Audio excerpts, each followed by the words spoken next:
Welcome to bird media. నేను మీ పవన్ కృష్ణమూర్తి. పిఠాపురం రాజకీయాల్లో అనూహ్యమైనటువంటి పరిణామం చోటు చేసుకుంది. తెలుగుదేశం పార్టీ నియోజకవర్గ ఇన్ఛార్జిగా కొనసాగుతున్నటువంటి మాజీ ఎమ్మెల్యే ఎస్వీఎస్ఎన్ వర్మ బాధ్యతల నుంచి పార్టీ అధిష్టానం తప్పించడం ప్రస్తుతం రాజకీయాల్లో పెద్ద చర్చకి దారితీసింది. ముఖ్యంగా ఈ నిర్ణయం ఎన్డీఏ కూటమి సమీకరణాల నేపథ్యంలో తీసుకున్నదా, లేక నియోజకవర్గ స్థాయి రాజకీయ మార్పులకి సంకేతమా అన్న చర్చ ఒకటి జోరుగా సాగుతోంది.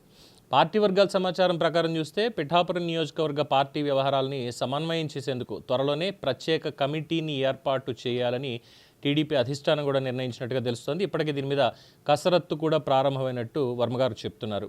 ఈ మొత్తం అంతా చూసిన తర్వాత మాజీ ఎమ్మెల్యే వర్మ పిఠాపురంలో పార్టీ కార్యకర్తలతో అత్యవసర సమావేశం కూడా నిర్వహించారు. అలాగే మీడియాతో మాట్లాడుతూ తీవ్ర భావోద్వేగానికి కూడా ఆయన లోనయ్యారు.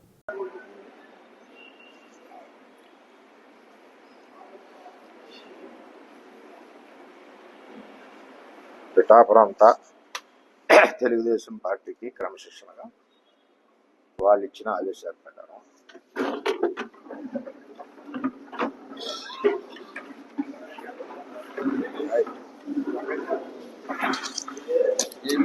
తనని ఇన్ఛార్జ్ బాధ్యతల నుంచి తప్పించిన విషయంపై స్పందిస్తూ మాట్లాడుతూ ఉండగానే కన్నీళ్లు ఆపుకోలేక ప్రెస్ మీట్ మధ్యలోనే లేచి వెళ్ళిపోవడం అక్కడ కార్యకర్తలను కూడా భావోద్వేగానికి గురిచేసింది. అయితే భావోద్వేగానికి లోనైనప్పటికీ పార్టీపై తన నిబద్ధత ఏమాత్రం తగ్గదని కూడా ఆయన స్పష్టం చేశారు.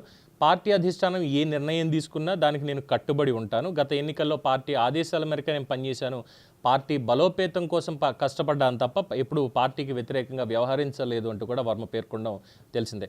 ఇక వ్యవహారంలో ఆసక్తికరమైనటువంటి అంశం, పిఠాపురంలో ఎన్డీఏ కూటమిలో ఎలాంటి అపోహలు ఇబ్బందులు తలెత్తకుండా ఉండేందుకు మాత్రమే నియోజకవర్గ వ్యవహారాల నిర్వహణ కోసం కమిటీని ఏర్పాటు చేయాలని తానే స్వయంగా మంత్రి నారా లోకేష్ని కోరినట్టుగా వర్మ వెల్లడించడం. తాను ఒక్కడనే అన్ని బాధ్యతలు నిర్వహించడం చాలా కష్టంగా మారింది.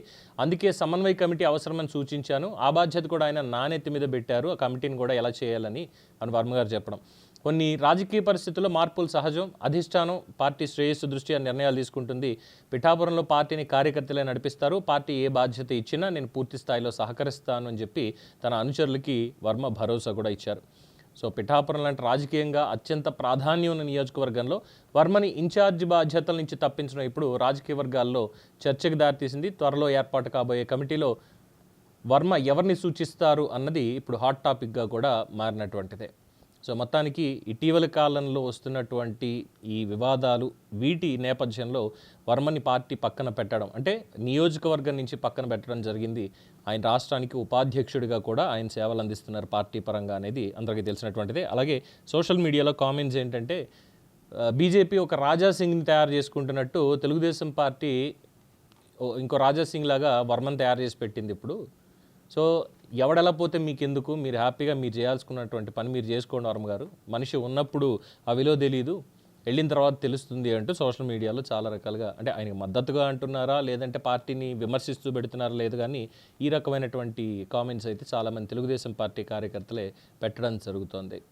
సో ఇంకొక పక్కన ఇంకొక ప్రచారం మొదలుపెట్టారు కొన్ని వార్తా మాధ్యమాలు అనేటువంటి వాళ్ళు. ఏంటంటే పవన్ కళ్యాణ్ని మొన్న చంద్రబాబు నాయుడు గారు మీట్ అయినప్పుడు ఆయన్ని వర్మ గారు ఈ మధ్యకాలంలో ఇలా మాట్లాడుతున్నారు, ఇగో ఇలా చేస్తున్నారు, చాలా ఇబ్బందికరంగా మారుతోంది అని చెప్పి చంద్రబాబు నాయుడు గారికి చెప్పారు అని, ఆ తర్వాతే వర్మని అక్కడి నుంచి ఇన్ఛార్జిగా తీసేయడానికి అంగీకరించారు అని చెప్పి ఇంకొక తప్పుడు ప్రచారం జరుగుతుంది.